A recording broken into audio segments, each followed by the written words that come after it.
यानंतर एक महत्त्वाची अपडेट समोर येते। महत्त्वाची घडामोड, हेमंत बिस्वा शर्मा हे आसामचे मुख्यमंत्री होणार आहेत। जे.पी. नड्डा यांनी त्यांच्या नावाची घोषणा केली। आताची महत्त्वाची बातमी आपण पाहतोय। आसामचे मुख्यमंत्री कोण होणार याची चर्चा असतानाच हेमंत बिस्वा शर्मा यांचं नाव पुढे आलंय। हेमंत बिस्वा शर्मा आता आसामचे नवीन मुख्यमंत्री होणार आहेत। त्यांच्या नावाची घोषणा करण्यात आली आहे। भाजपचे नेते जे.पी. नड्डा यांनी त्यांच्या नावाची घोषणा केली आहे। आसाममध्ये भाजपनं भरघोस यश मिळवलंय। एकीकडे पश्चिम बंगालमध्ये सत्ता स्थापन केली, दुसरीकडे आसाममध्ये सुद्धा। अधिक माहिती घेऊयात आमचे प्रतिनिधी रामराजे शिंदे यांच्याकडून। रामराजे, हेमंत बिस्वा शर्मा यांचं नाव मुख्यमंत्री पदासाठी समोर येतंय का? अधिक माहिती।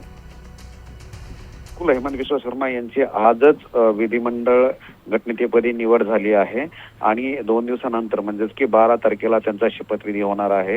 हेमंत बिस्वा शर्मा हे मूळ काँग्रेसचे होते। काँग्रेसमधून नंतर ते भाजपमध्ये आले। भाजपमध्ये येऊन संघटनेचं काम केलं। त्यानंतर सत्ता आल्यानंतर ते मुख्यमंत्री झाले होते आणि त्यानंतर आता पुन्हा दुसऱ्यांदा आसाममध्ये सरकार आली, 100 पेक्षा जास्त जागा जिंकल्या आणि त्यामुळे आता पुन्हा एकदा हेमंत बिस्वा शर्मा यांच्या नावावर शिक्कामोर्तब झालेला आहे।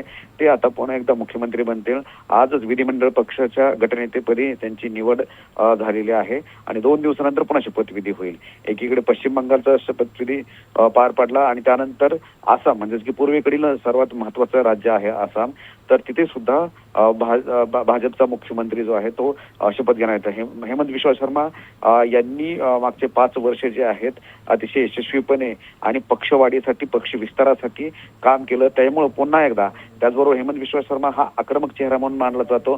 काँग्रेस विरोधामध्ये, त्याचबरोबर SIRच्या संदर्भामध्ये, CAच्या संदर्भामध्ये त्यांची जी भूमिका होती ती अग्रेसिव्ह भूमिका होती, आक्रमक भूमिका होती। त्यामुळे भाजपचा एक आक्रमक चेहरा आणि तो पण पूर्वेकडील चेहरा, आसामचा चेहरा, असं हेमंत बिस्वा शर्मा यांची ओळख निर्माण झाली आणि म्हणूनच आज पुन्हा एकदा जे गटनेते पदाच्या संदर्भामध्ये त्यांची निवड झालेली आहे 2 दिवसानंतर, म्हणजे बरोबर 12 तारखेला त्यांचा शपथविधी सोहळा होणार आहे। या शपथविधी सोहळ्याला कोण कोण जाणार ते बघावं लागणार आहे। निश्चितच रामराजे, धन्यवाद या सविस्तर माहितीसाठी।